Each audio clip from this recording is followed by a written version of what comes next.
6 months into our marriage, he was in a car accident. After waking up, I lost my memory. He forgot that he had a lover named Bai Yue Guang whom he could not have. And he also forgot that our marriage was just an agreement. 1. Brian Smith and I met through a blind date. He has his sweetheart, and I also have my sweetheart. In order to get rid of their parents' pressure to get married, they hit it off and agreed to get married. After half a year of marriage of convenience, he took very good care of me, doing almost all the housework, and even the food he cooked was just perfect to my taste. One time I stayed up late to work on a plan and ended up falling asleep on the table. When I woke up, I found that he had already finished it for me. It was not until the next day at the conference table that I realized that he was the client. I have to admit that he is not only handsome in appearance, but also impeccable in ability, which completely meets my mother's standards for a son-in-law. To reassure both sets of parents, Brian and I acted like a loving couple, but unfortunately, we would never fall in love with each other. Even though we had all the couple stuff and wedding photos hung in the room, we actually slept in 2 bedrooms. I think if nothing unexpected happens, Brian and I will remain in this relationship for the rest of our lives, roommates with a marriage certificate. But the accident happened. In the 6th month of our marriage, I received a call from Brian's assistant while I was reporting at the company. He had a car accident. When I rushed to the hospital, he was still unconscious. Looking at him lying unconscious on the hospital bed, it felt a little unreal. In the morning, he cooked my favorite porridge. Before leaving, he told me that he would be on a business trip for 3 days and asked me to remember to eat breakfast. As a result, less than an hour later, he had a car accident on the way to the airport and fell into a coma. Fortunately, the doctor said that he only had a broken right leg and a head injury, and he would wake up soon. After sending the relatives and friends who came to visit out of the hospital, it was already past 10 o'clock in the evening. His assistant bought me some dumplings. I looked at Brian's pale face and really had no mood to eat. Somehow, I suddenly remembered the dumplings he made, which were much better looking and tastier than those sold outside. At 3 in the morning, Brian woke up. I was leaning on the sofa to deal with the work that I had missed during the day, when I suddenly heard a faint hum. I looked up and saw Brian slowly opening his eyes. After being stunned for a few seconds, I dropped the documents in my hand, walked out quickly and called the doctor. After the examination, the doctor said that I should be observed in the hospital for a period of time, and I could be discharged if everything was fine. I breathed a sigh of relief. But as soon as the doctor left the ward, I heard Brian call me softly, "Wife." Perhaps it was because the night made people confused. I didn't realize anything was wrong at the time. After all, he always called me wife in front of relatives and friends.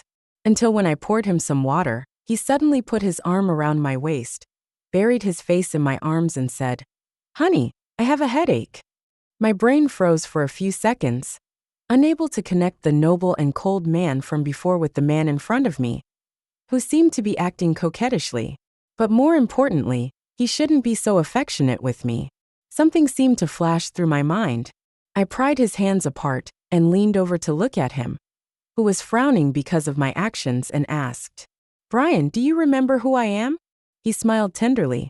"My wife, Jennifer Johnson." I tightened my grip on the glass, stared into his eyes and asked again, "Then where's Crescent Moon? Who is she?" 2. Little Crescent Moon is Brian's secret crush for 12 years. I didn't know the girl's real name, nor did I know what she looked like. Brian kept her very secret. When we went on a blind date, he just said that he had someone he liked, which was exactly what I wanted, so we got together. After we got married, I never asked about the little Crescent Moon, except for one time when I saw Brian coming home drunk, sitting on the sofa holding a pendant. He had an expression I had never seen before, like fragile. I poured a glass of water in front of him and said casually, "The pendant is very beautiful." It was crescent-shaped, but seemed to have been burned by fire. Perhaps it held a story. I did not say anything else. He shifted his gaze from the pendant to my face. Then he leaned back on the sofa, closed his eyes, and placed the pendant on his chest. "Yes, this is from Crescent Moon." I immediately understood that the little crescent moon was his white moonlight. My thoughts turned back to my mind, and I looked into his confused eyes, not knowing what to do for a moment. Brian lost his memory. He forgot that he had a lover whom he could not have. And he also forgot that our marriage was just a sham. What I regret the most is that when I agreed to marry him, it was only a verbal agreement. So when I told him everything, he looked at me seriously and asked me if I wanted to take advantage of his amnesia to cut off our emotional ties. But I couldn't produce any evidence. Even the various behaviors we played, and the props we deliberately created in the past, have now become ironclad evidence of how much we loved each other. This is giving me a bit of a headache. In fact, whether he has forgotten by Yueguang has no effect on me. But he thinks he loves me, which is a bit troublesome. I explained to him calmly again. Brian, we really just got married by agreement. You have someone you've loved for 12 years, but that's not me. He also stubbornly insisted. Before I regained my memory, I was more inclined to trust my feelings about our relationship. The truth was his feelings were wrong, but I can't do anything. I accepted this reality resignedly and waited for him to recover his memory. Until then, I would visit him in the hospital every day, because if I didn't come, his assistant would call me and ask carefully, Mrs. Smith, can you come to the hospital sometime? Brian doesn't want to eat. One time I worked overtime until 9 in the evening, and my phone was on silent, so I didn't hear the call. When I rushed over, his assistant told me that he hadn't eaten all day. I felt helpless and troubled, but when I walked into the ward and saw the slightly red eyes, I couldn't help but soften my heart.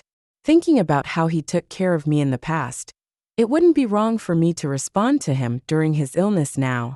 In this way, my company went back and forth to the hospital for more than half a month, during which time his request to have an assistant pick him up was rejected, until the doctor announced that he could be discharged from the hospital. It was a fine day. When I brought Brian's clothes to the ward, he was on a video conference.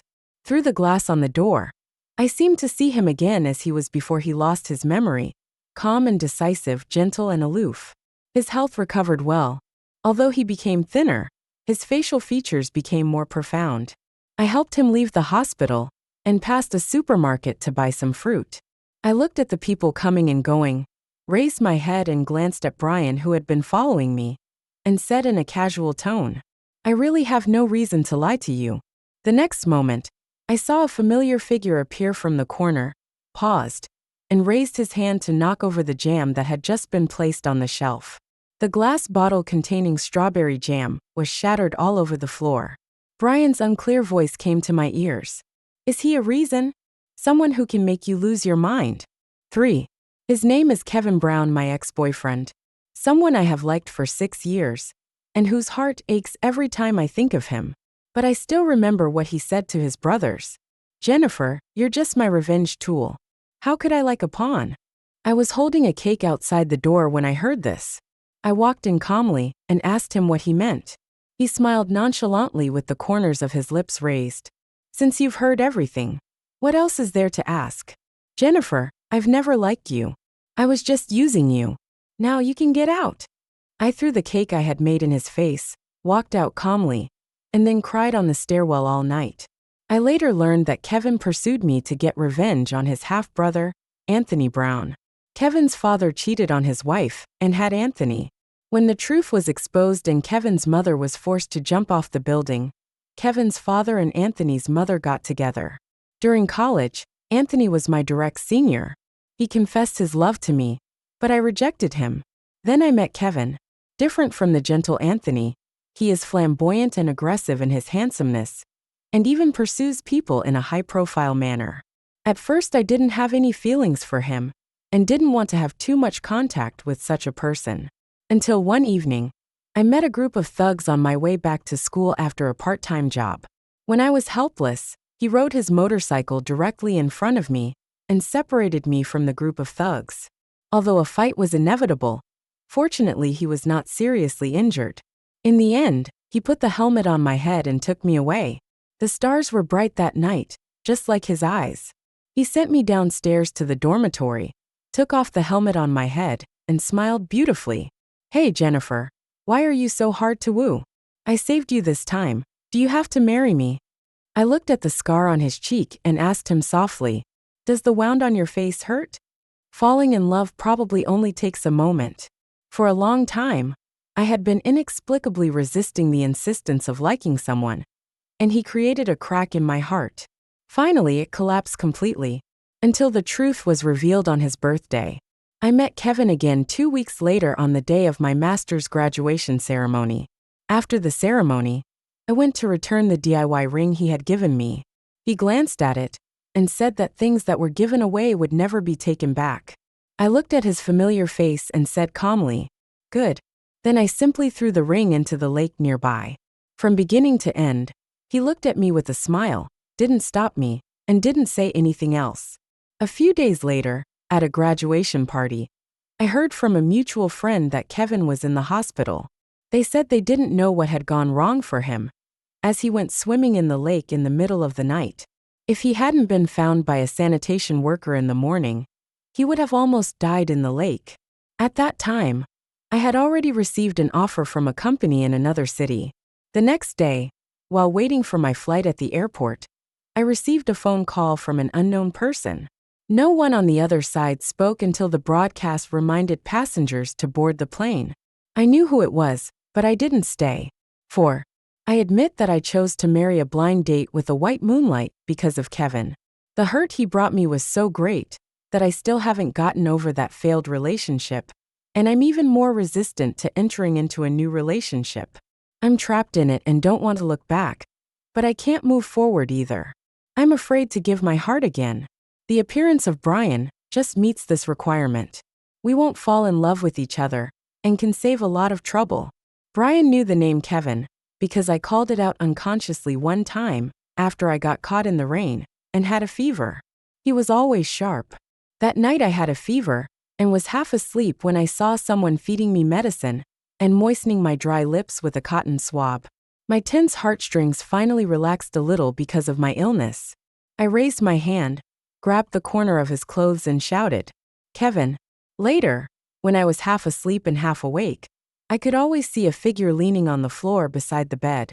I could feel that he was watching me all night long. The next morning, Brian brought me a bowl of porridge. I said thank you and picked up the spoon. His eyes were heavy, but his tone was light. "Kevin, is that the one you can't let go of?" The hand holding the spoon paused, and the porcelain made a ding sound when it collided. I said nonchalantly. The first time he saw Kevin was when my mom called us home for dinner, and he saw him in my bedroom. It was a photo taken when Kevin and I first got together. It was left in the gap of the desk. It was so long ago that I no longer knew when it fell there. I didn't find it when I threw away the things, so I didn't throw them away together. Brian saw it by accident when he was helping me pick up the pen I dropped. He held the photo and looked at it for a long time. It showed Kevin kissing my cheek. I felt a little embarrassed, so I took it from him, tore it in half and threw it into the trash can. I didn't expect that Brian could recognize Kevin from just a side profile photo taken many years ago. After a brief moment of shock, I calmed down and planned to ask the staff to deal with the broken jam and make compensation and apology. But in just a few tens of seconds, Kevin also saw me. He stopped where he was, his eyes fixed directly on me across 2 long shelves. I have no interest in acting out the scene in idle dramas where 2 people meet again after a long separation, stare at each other stupidly, and turn around and walk in the other direction. On the way back, Brian sat in the passenger seat, looking out the window with his head turned sideways without saying anything. I thought about it and felt the need to explain. I didn't lie to you, so the conclusion that he was the reason is not valid. I will not do anything to betray my marriage. If you recover your memory and want a divorce one day, or if you can chase your little Yuaya, I will cooperate with the divorce. After a long while he chuckled, turned his head and looked at me and said word by word, "Jennifer, didn't I tell you when we got married? Divorce will never be an option in my life." He really hasn't told me this, but it doesn't really matter whether he says it or not. When he is able to get what he wants and be with the person he loves, then this marriage with me will probably be the first stumbling block he will resolve. But before that, I encountered something even worse. Kevin suddenly became my boss. 5. I only found out about this when I went to work the next day. At that time, colleagues were all talking about the background of this parachuted boss, who was more handsome than a star. Some even learned about his love history through some channels, and found that he was currently single and had only dated one girlfriend. Legend has it that his ex-girlfriend was also in this city, so everyone began to speculate that he was still obsessed with his ex-girlfriend and came here to pursue her again. At this point, Kevin's image as a handsome, affectionate, and wealthy person has been completely established.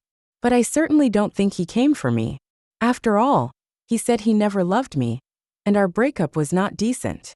But his acting skills were really good, so good that I was like a fool at the time and thought that he really, really loved me. I remember the 3rd year of being with him. We went hiking with friends and I sprained my ankle, so he carried me up the mountain. On the way, I tactfully said that he could help me walk, and he weighed me, tilted his head and sneered. "With your weight, I can still carry you even when I'm 80 years old. Go back and eat more." Later on the way back, we met a fortune teller. My friends who were traveling with us found it interesting and ran over to have their fortunes told by the fortune teller, paying only 1 yuan. Unfortunately, Kevin and I were not interested in this and did not believe it, so we just waited for them on the side. But after counting all the people, the gentleman said this to me. The little girl was destined to have a life or death crisis, but luckily someone helped her, and she was able to turn the disaster into a blessing. I didn't take it seriously at the time, and just thought it was a joke, but I didn't expect Kevin to send me an amulet a few days later. I held the small talisman in my hand and asked him with a smile, "Don't you believe this?" He turned his face away and coughed lightly. "Oh, they all say it's better to believe it than not to believe it. It won't be a problem if I wear it." Later, on the day I graduated and left school, I casually placed the amulet on a tree. I thought it should have melted away under the rain long ago, and my life and death catastrophe never happened afterwards. In fact, the gentleman did not say when my disaster happened, but I did have an experience where I almost died. That was the first week after my college entrance examination. I encountered a large fire in a shopping mall. When I was rescued and sent to the hospital, I was in a state of shock due to severe lack of oxygen. Fortunately, I woke up after being in a coma for 3 days. Apart from a small scar on my arm, I was not injured anywhere else. The doctor said that I was very lucky and survived the fire. There was a person who was also injured in the fire and was sent in, but he was hit by a heavy object and might become a vegetable in the future. The person was right next to me at the time. In other words, if I had been more unlucky, I would have been the one who got hit. After listening to it, I felt a little breathless, probably because of fear, and suddenly I found that I couldn't remember why I went to the mall that day. The doctor said that prolonged hypoxia shock can lead to poor blood circulation in the brain and cause amnesia. This is a normal phenomenon, and there is no need to panic. Later, for a long time, I was in a state of confusion. I would often be in a daze for no apparent reason. I had no feelings for any boy who tried to show interest in me, and would subconsciously want to stay away from them, until I met the rebellious and eccentric Kevin, who came straight into my life wearing a black helmet and riding a cool motorcycle. Then it took 6 years to turn me into a joke. 6. Kevin and I have always maintained the most ordinary superior-subordinate relationship and kept a distance as strangers. The first time private matters were touched upon was at the celebration party, half a month later. We first ran into each other at the stairs.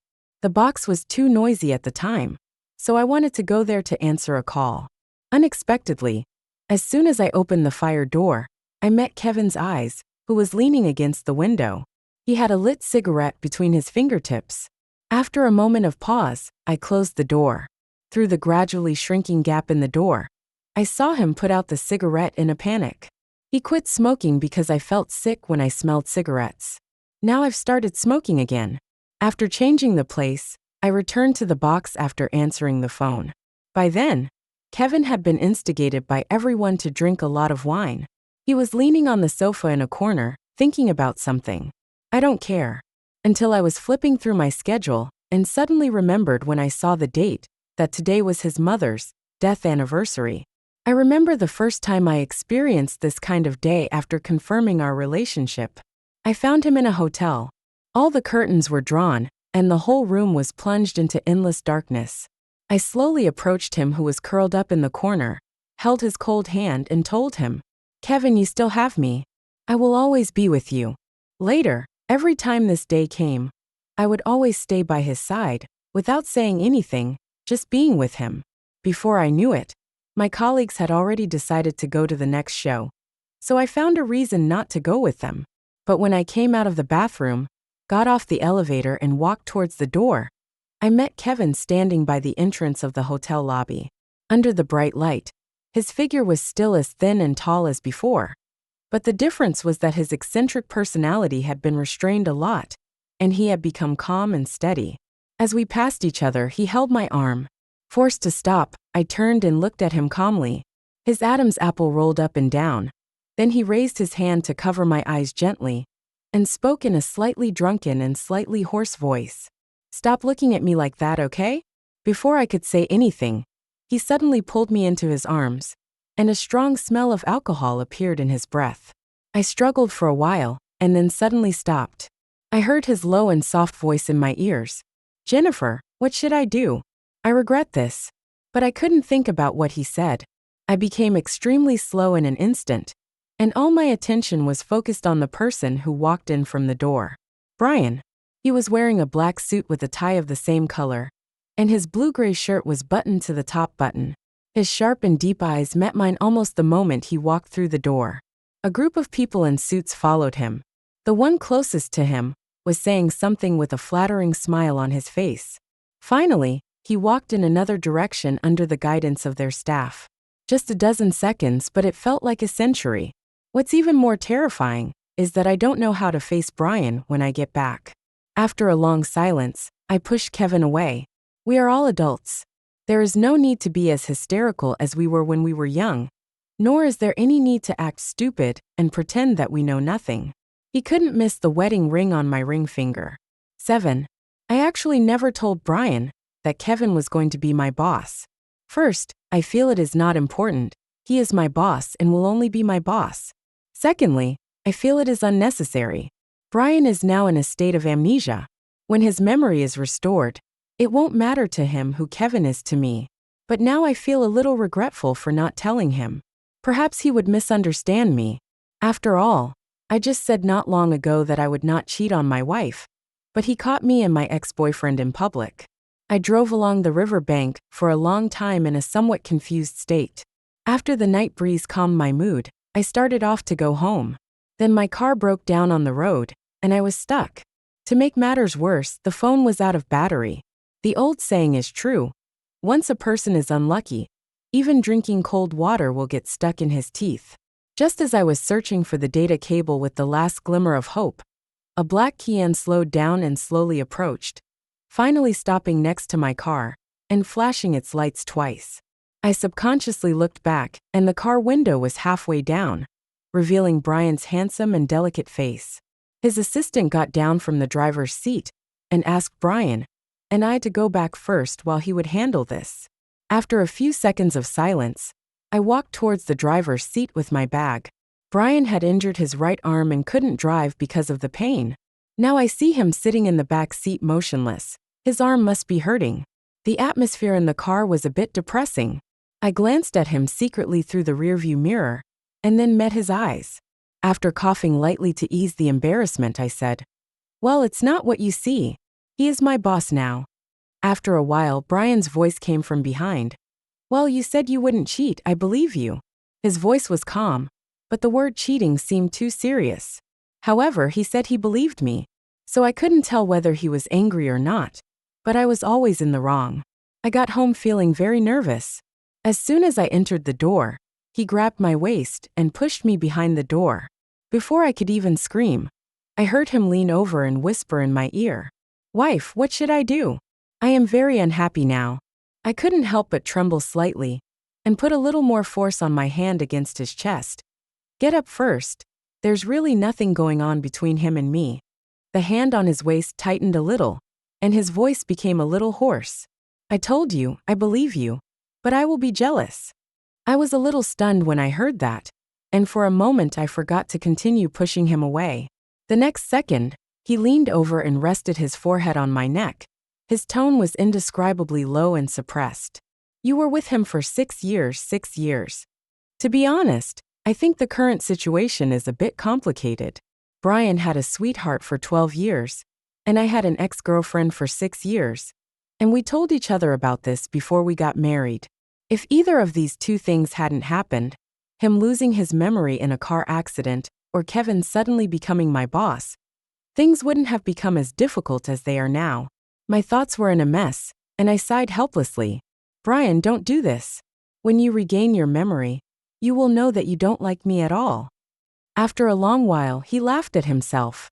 But the feeling of loving someone is something you will never forget. 8. Brian was right. Even if the memory was gone, the feeling must still be there. So I planned to find something about the little crescent moon to stimulate his memory. Unfortunately, apart from the crescent-shaped pendant, I don't know anything else related to the crescent moon. What's worse is that probably only Brian, before he lost his memory, knows where the crescent-shaped pendant is.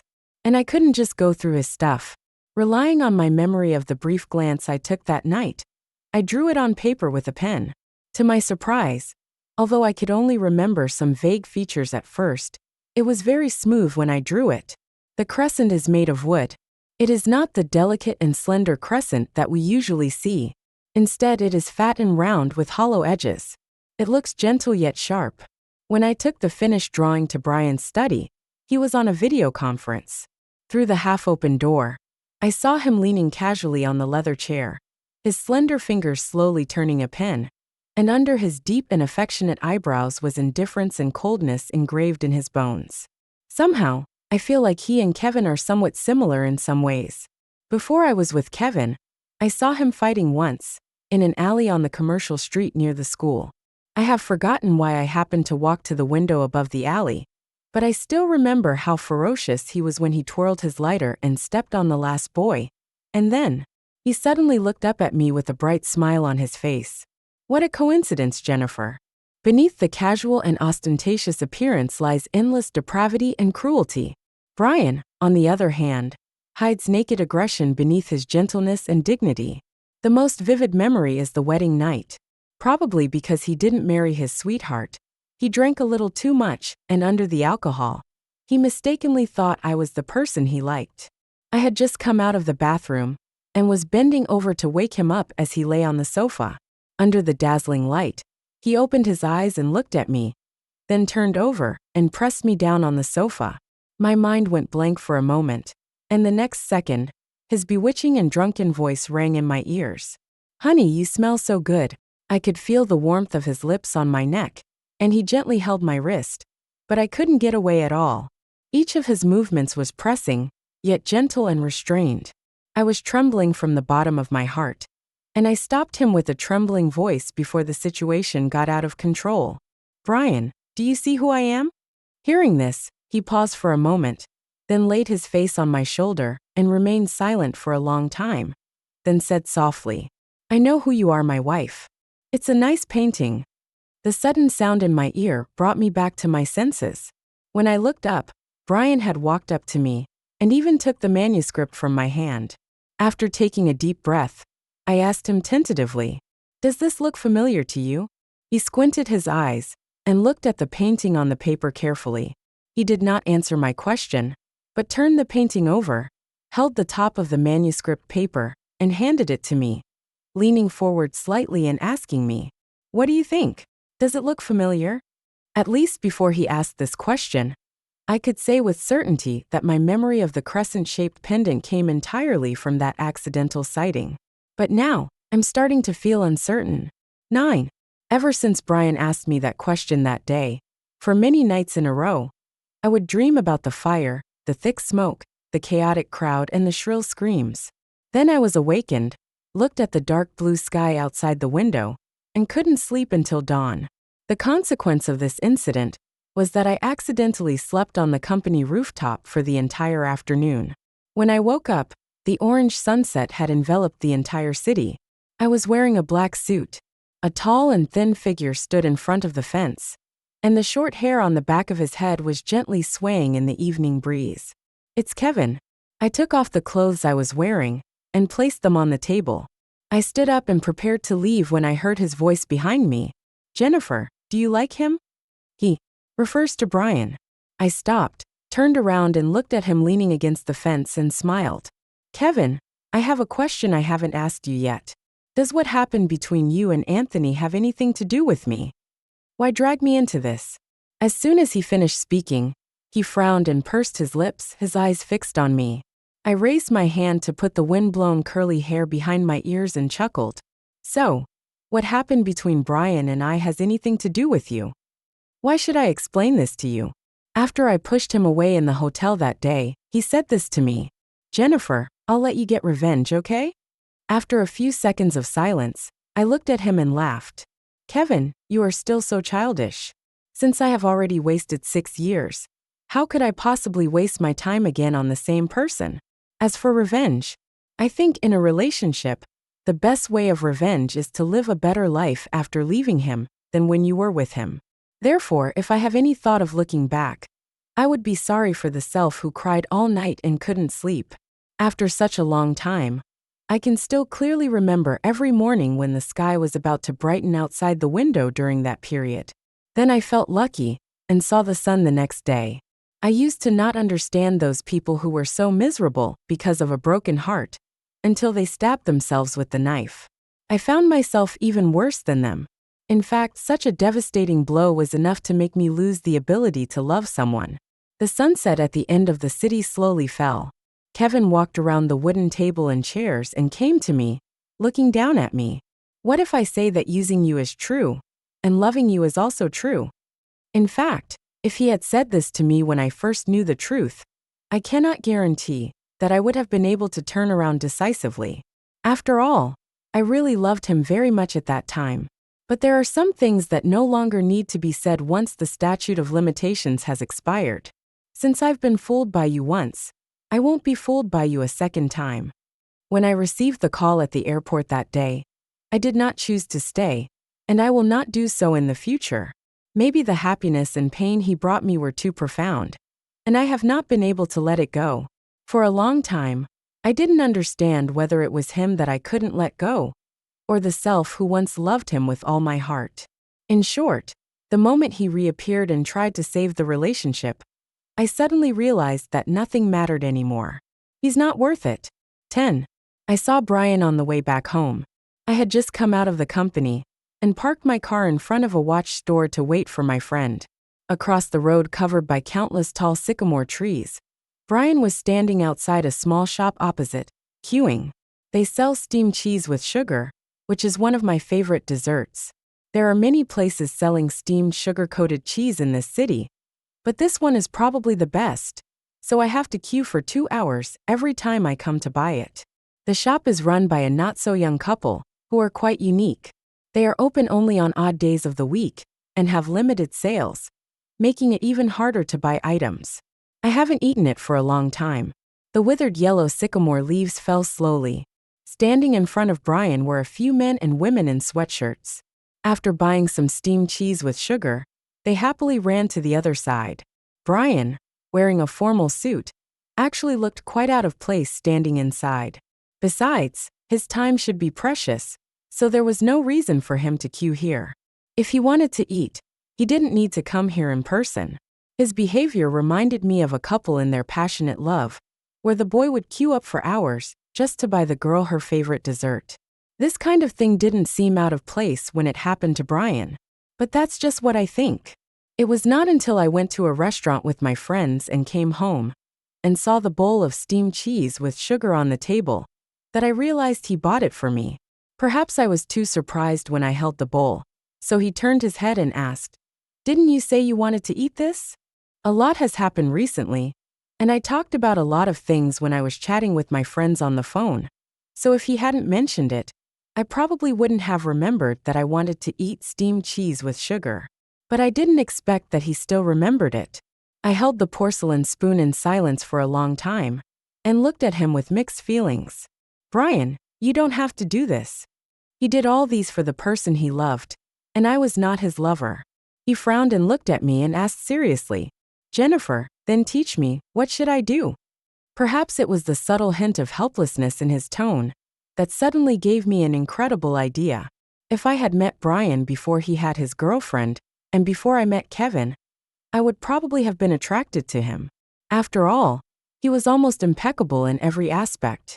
But the fact is that he has forgotten the person he likes, and because of the hurt from my previous relationship, I will not easily enter into a new relationship. What's more, he will remember it one day. Will I have to go through the pain again then? In my confusion, I said something harsh to him that I regretted thinking about for a long time. "Brian, if I had known that you would lose your memory, and that you would mistakenly think you liked me after losing your memory, I would not have married you in the first place." After listening to what I said, he had a complicated look on his face and asked in a low voice, "So Jennifer, what is our marriage? Is it just a cooperation without any emotion? Isn't it?" Avoiding his gaze, I suppressed the discomfort in my heart after I finished speaking, and stood up and walked to the bathroom. I heard his low self-deprecating voice behind me. Am I greedy? I didn't eat a single bite of the bowl of steamed cheese with sugar. I originally thought that after talking it out I would no longer be bothered by it. But in reality I became completely irritated. A panic even more terrible than when I often dreamed of fire some time ago. 11. My relationship with Brian had reached a weird stalemate. We were still roommates like we used to be, but without the purity of that time. This made me feel at a loss. It seemed that from the moment Brian and I met, everything started to develop in an uncontrollable direction. In fact, when I first saw him at the blind date party, I was quite surprised. Does someone like him also need to go on a blind date? To this day, I can still remember the scene when we first met. I don't know how to describe it. He was probably a little nervous at the time. As soon as he appeared, his eyes followed me closely. In the romantic restaurant, the first words I said were as inappropriate as those in my previous failed blind dates. "Brian, let me make it clear in advance that I have a crush on someone I've loved for 6 years, and I can't love anyone else. So if you can accept that, we can only have a marriage of convenience." The subtext of this sentence, according to my friend's later comment, should be translated as, "If it's not that person, it doesn't matter who I marry." That's why I would sincerely ask for conditions first at the beginning of every blind date. Because I don't care, and I leave the choice to the other party. Of course, before Brian, every blind date who started out smiling would end up leaving with a grim look on his face. I can understand that even when it comes to blind dates, no one wants their significant other to always have another person, and only that person in their heart. Unless the other person also has someone hidden in his heart. When I finished talking to Brian, I saw the smile on his face gradually fade away, and I knew that I would probably fail again this time. Just as I was about to find a reason to leave, he suddenly looked at me and said, "What a coincidence. I also have someone I've liked for a long time, even longer than you." I subconsciously asked, "How long is that?" 12 years. I didn't ask any more questions. I knew that my blind date journey was finally over. When preparing for the wedding, I found out that it was his aunt who urged him to get married, and his parents died in a plane crash when he was very young. I learned from his aunt that Brian returned to China just 1 month before the blind date. Before that, he had stayed abroad for many, many years, and after spending time with each other, I could easily see that Brian loved his sweetheart very much. We defended our own territory until this balance was broken by an accident. Now it's completely deadlocked. The deadlock was broken at a drinking party half a month later. The partner who came to negotiate business with me sexually harassed me in the workplace. Since entering the workplace, I have heard of related incidents to some extent, and public opinion is more about blaming the victims and accusing them of misconduct. The fact is, a heart that wants to harass cannot be stopped by anything. I went to the drinking party that day with a male colleague, and we drank a few glasses of wine in order to negotiate a cooperation. At first I didn't notice anything wrong until the male colleague and the other party's assistant went out and never came back. And I also felt dizzy. This shouldn't happen. I know how much I can drink. It was at this moment that the other party revealed his true face and smiled uncomfortably. Jennifer, how about you stay with me for one night and I'll sign with you? I stood up by holding the back of the chair and sneered at him. I don't have to sign a contract. What if I insist that you stay with me for one night? Not wanting to waste any more time talking, I held the phone tightly and stumbled towards the door before he came over. The moment I opened the door, I saw a group of people walking in another direction not far away. The back of one of them was Brian. However, when I just called out the word Brian, my lips were covered, and I was dragged back into the box. I was thrown onto the sofa with great force, and I almost had to bite the tip of my tongue until it bled just to stay awake. With my hands behind my back, I randomly dialed a number based on my memory of the location in the communication system. Then he started stalling for time. Aren't you afraid that I will expose you and ruin your reputation? Oh, who would believe that? Everyone would just think you don't respect yourself and would do anything to get the contract. Oh, as for your recording, I have 1,000 ways to prevent you from sending it out. 12. When Brian kicked the door open and rushed in, I was being pinned down and slapped by that beast. I had very little clothes left on my body, and it was only with my last bit of willpower that I didn't faint. For the first time, I deeply hated the disparity in power between men and women. A bright light suddenly shone in from outside the open door. The next second, my body felt lighter, and at the same time, I heard a loud sound of a wine bottle breaking. I lay on the sofa feeling weak and numb until Brian wrapped me in his coat and carried me into the car. Then I grabbed his shirt and leaned on his chest, breaking down and crying. Finally, he fell asleep due to exhaustion. Brian held me in his arms from beginning to end, repeating, "It's okay, it's okay." It was a long time before I realized that he was comforting me as well as himself. When I woke up, I was in the hospital. Brian was not there, but his assistant was there. When he saw me wake up, he immediately called the nurse. After some inspection, he brought an insulated box filled with porridge. Almost from the first bite, I could tell Brian had made it. Perhaps because I had been silent and worried that something might happen to me psychologically, the assistant started to make small talk and talked about what happened that day. When I called out "Foo," no one heard me, but Brian suddenly stopped and looked back, then frowned and scanned all the boxes on that floor. He paused for a long time before continuing to move forward, but after a few steps he turned back and began to knock on the doors one by one. The people walking with him didn't know what he was going to do and could only follow him in a daze. The assistant became more and more excited as he spoke. "Mrs. Smith, you don't know." At first, Brian was very calm and composed, but when he heard your weak voice in front of a door, the chill in his body almost spread from his bones. "I'm really worried that he will kill someone impulsively." "Don't worry. All the evidence of that beast's despicable behavior has been handed over to the relevant departments and sent to his family and friends, with each of them receiving a copy. Mrs. Smith, I think Brian will ask you to quit your job and find another place to work." He actually guessed wrong about this. Brian never interferes with my work and never confuses right and wrong.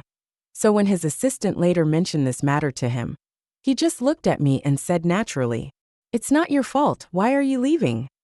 When a problem occurs, we should not solve the victim, but the perpetrator.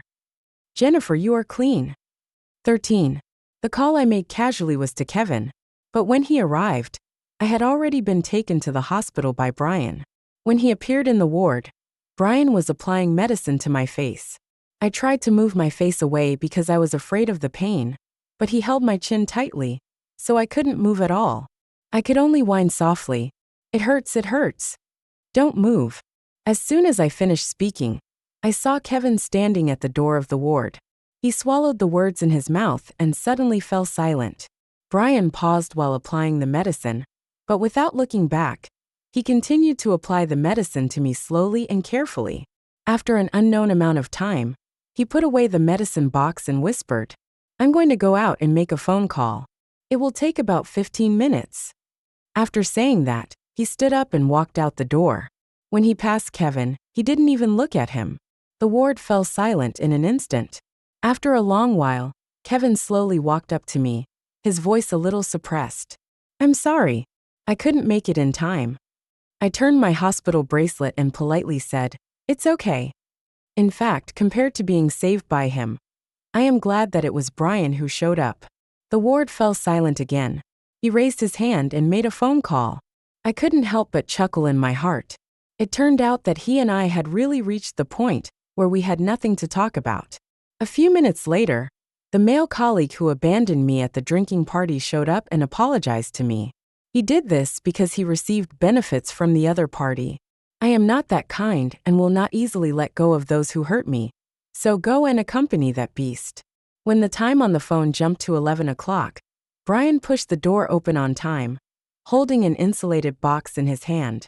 After unscrewing the insulated box, he suddenly turned around and looked at Kevin, who had been silent behind him. "Is it time for Mr. Cheen to leave?" Kevin sneered. "What if I don't want to?" Brian did not stop his movements and said calmly, "Oh, then just watch." The next second, a nurse came in. "Who is the patient's family member?" "Sign." Brian immediately turned around and said, "I am the patient's husband." When I lowered my head and drank the porridge silently and looked up again, Kevin had left without me noticing.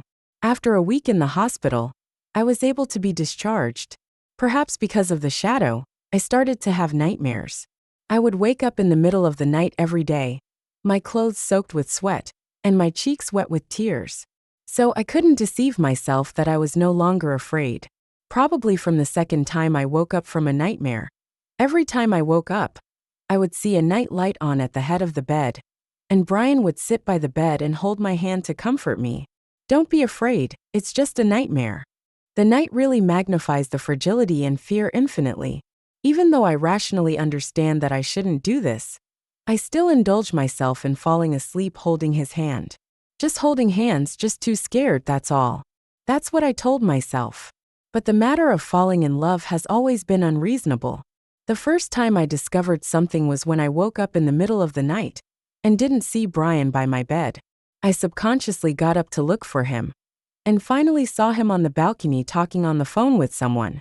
When he saw me, he hung up the phone almost immediately and walked towards me. I stood there, and when the cold wind passed through my exposed skin, I suddenly realized what I was doing. I listened to him softly, somewhat confused. Having a nightmare again? Without waiting for me to speak, he put his arm around my shoulders and walked me back to my room, saying, "Don't be afraid, I'm always here." You see, it's so easy to fall into this trap. I began to waver. 14. To a large extent, love is like boiling a frog in warm water. By the time you realize it, it is already too late to escape.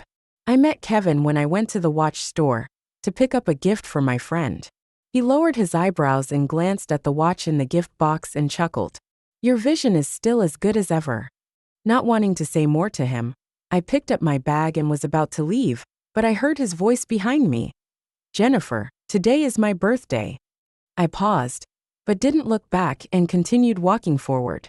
The next second, he easily took the bag containing the gift box from his hand. Then he put his hands behind his back and smiled at me. "Spend your birthday with me and I'll pay you back." I looked at him deeply and calmly got on the passenger seat. We walked in silence, and I had no idea where he was taking me. Half an hour later, the car stopped at an outdoor restaurant. It's a restaurant by the water. Soon the waiter brought a cake. He looked at the cake, then at me, and suddenly begged like a child who had done something wrong. "Jennifer, I just want someone to celebrate my birthday with me. Please don't be angry, okay?" Without waiting for me to speak, he lit the candle and continued. "Do you remember the first time we met? In the library of a university. But actually, I saw you even earlier. At that time, you were cheated outside of school because you helped someone, and even your bag was stolen. I got it back for you, but you probably didn't know it was me. After all, I just threw the bag to you from a distance, without even taking off my helmet. At that time, I thought, you are really too stupid. How could you be deceived so easily?" I looked up at him and interrupted. "Kevin, I always knew it was you." He was silent for a while, then suddenly laughed and said, "Why do I always make things so bad? I was just being obedient, but my dad didn't like me. I just went out to buy a piece of candy, but my mom jumped off the building.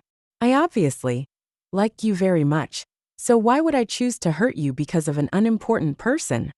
I met his gaze and finally said, "Blow out the candles."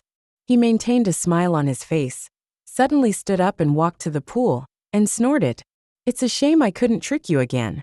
After saying this, he turned around, took out a ring from his pocket, held it up, and said affirmatively, "Jennifer, you're in love with him, right?" I touched the ring finger of my right hand, and sure enough, he had taken off my ring at some point. Just like last time, I stood up and looked at him with a frown. "What happened between him and me has nothing to do with you." He grasped the ring tightly in his palm, then threw it back. "But I want to know." Almost without hesitation, I walked to the edge of the pool and wanted to jump in. But as soon as I took off my shoes, I was grabbed by the arm. He stuffed something into my hand and whispered, "I understand. Now go ahead. It's my wedding ring." So he threw it down. As I was leaving with my bag, I heard the sound of someone falling into the water behind me.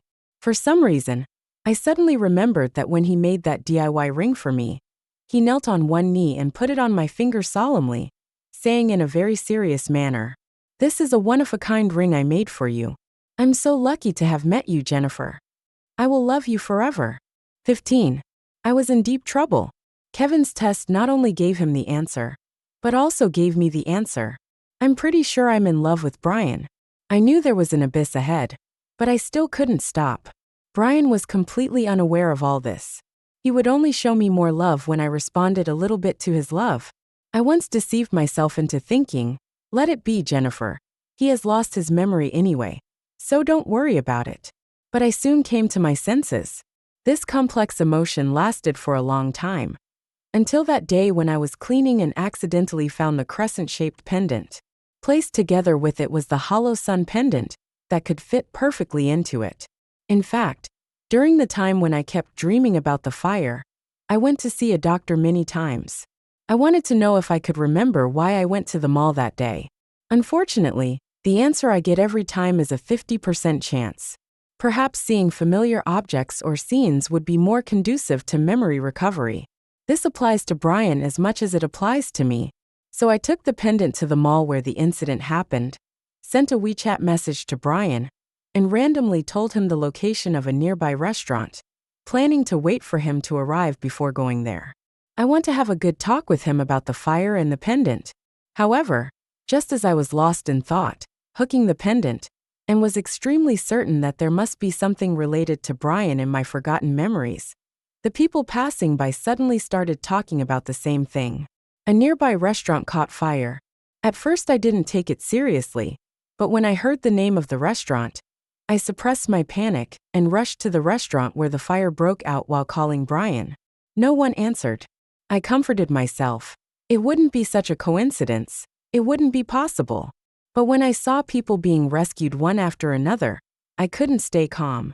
But as soon as I approached, I was stopped. I knew I shouldn't cause trouble, so I hurriedly explained, "My lover might be in there and I'm worried." People tend to make cognitive errors when they are in extremely stressful situations. For example, when a man who was very similar to Brian but was seriously injured and in shock was taken out and sent to the ambulance, my legs were so weak that I could hardly stand. There was a sudden sharp pain in my temple, and some blurry images seemed to appear in my mind. The next second, a pair of hands caught me before I fell. It's Brian.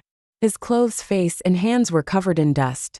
Before I could say anything, he hugged me tightly and whispered, "Jennifer, you scared me." The moment I saw him clearly, I fainted before I could even say, "You scared me to death." Then I had a very long dream. About Brian's dream. The end of the dream was when I was discharged from the hospital after the fire that year, and passed by a ward. I saw a person wearing an oxygen mask, with scars all over his face, and in a deep coma. The doctor who came out from inside asked me a question. "Do you know him? Are you here to visit him?" I looked away, shook my head and left. I don't know him. 16.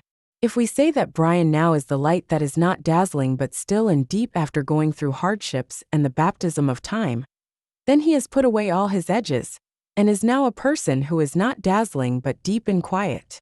As a teenager, he was as dazzling as the sun, with extraordinary talent.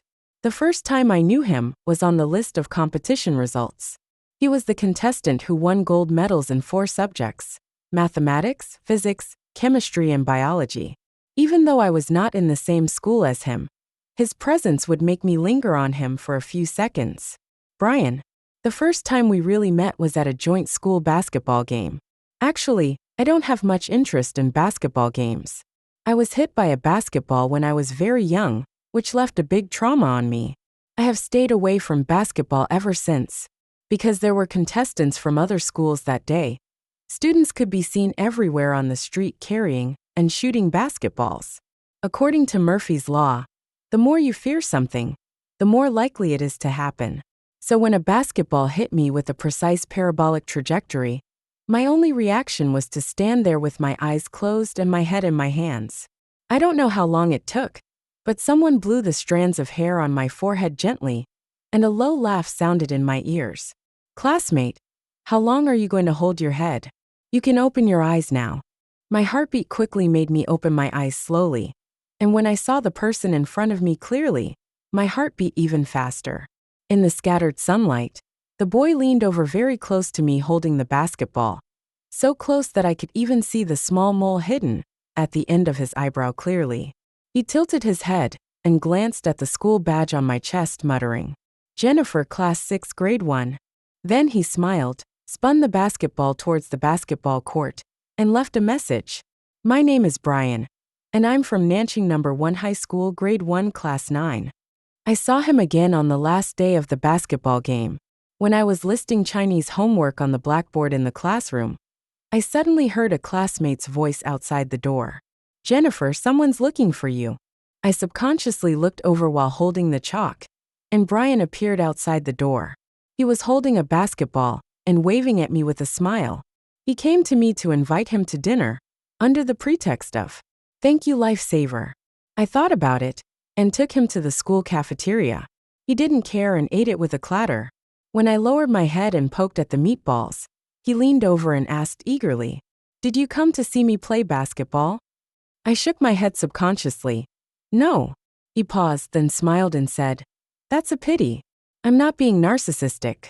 I'm a very good basketball player. You can watch me next time if you have a chance." I remained silent. He was right. He was really good at playing basketball. And I lied to him when I said I didn't go to watch it. After dinner, he suddenly took out a bag of strawberry candy from his bag and placed it in front of me, saying loudly, "I ate your food and you ate my candy, so we know each other. Next time we meet, don't pretend you don't know me." He really is disturbing people's hearts.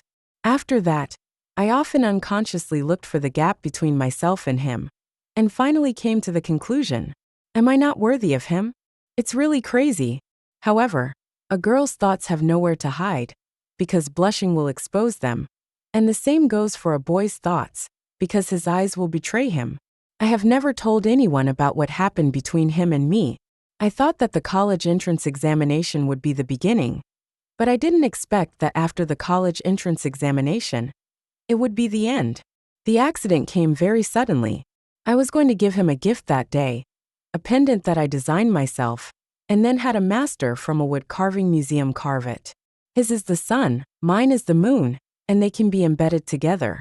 The fire broke out on this day. By the time the news reached us, we had already missed the best time to leave. Everyone was running and shouting in panic, directly blocking the escape route.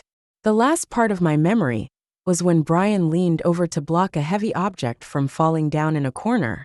The smell of blood was almost unbearable. Before he passed out, he was still pulling my sleeve and repeating, "Jennifer, don't sleep." Afterwards, I didn't sleep. He slept for 5 years. And I forgot about him. 17. When I woke up, I was in the ward. Brian came up to me gently and asked me if I felt unwell. I hurriedly looked away, afraid that I would burst into tears if I looked at him any longer. He didn't notice anything unusual about me, and just thought I was scared. Every day that followed, I could hardly control my thoughts. During the years he was in a coma, I was happily attending college, and then staying with Kevin. When he was painfully doing rehabilitation training over and over again, learning to use his left hand, I successfully passed the master's exam and continued to stay with Kevin. When he finally recovered enough to come back to see me, I forgot about him and told him that I had someone I liked for 6 years and would not like him. The 9 years of being forgotten were like a mountain pressing on my heart, almost making it difficult for me to breathe. My complete emotional outburst occurred during a dinner. I was eating noodles with tears streaming down my face. He asked me in a panic what was wrong, and if I didn't want to eat noodles, and he would make me something else. Putting down my chopsticks and covering my eyes, I pray, "Brian, could you please stop being so nice to me?" He was silent for a moment, then asked softly, "Did I embarrass you again?" Unable to control myself any longer, I sobbed and asked him with tears in my eyes, "Why didn't you tell me? You didn't tell me that we knew each other a long time ago. You didn't tell me that you saved me in the fire. You didn't tell me that you were unconscious." He looked at me, seemingly unsurprised, his Adam's apple rolled up and down, and he took out a tissue to wipe my tears, then spoke calmly. "What will I do after I tell you? Will I gain your pity and guilt, and then blackmail you morally? You said you wanted to marry someone who would never fall in love with you. I didn't even dare to say I loved you. You said there was someone you couldn't let go of. I could only slowly wait for him to leave. Jennifer, I really have no way to deal with you." Maybe it was because my emotions returned to normal after venting. In any case, I didn't continue to distress myself, but tried my best to be nice to him. On the contrary, he is not used to it. Finally, he couldn't help it, and when he was sitting on the sofa watching a movie that night, he suddenly said, "Jennifer, I never thought of doing this in exchange for anything from you. I have always been an introverted person. Even if I like someone, I will do more than talk. But at this moment, I just want to tell him, but you will make me fall in love with you repeatedly at different times." 2 weeks later, on the morning of the first day of work, the news of Kevin's resignation spread throughout the company. It is said that he left gifts for each employee before he left. Each person had an exquisite box, and each person's gift was different. I looked at the box on the table for a long time, then picked it up and put it in the last drawer under the table. If nothing unexpected happens, I will never know what is inside. Brian came to pick me up after get off work. As soon as I walked out of the company gate, I found something fell on my face, and then more and more. I wiped my face, looked carefully at the snowflakes falling on my sleeves, and excitedly ran towards the person holding an umbrella in the distance. "Brian, it's snowing." I once read a sentence online. No one can discover the beauty and preciousness of a moment unless that moment becomes a memory. And Brian is the person who walked out of my memories. Over.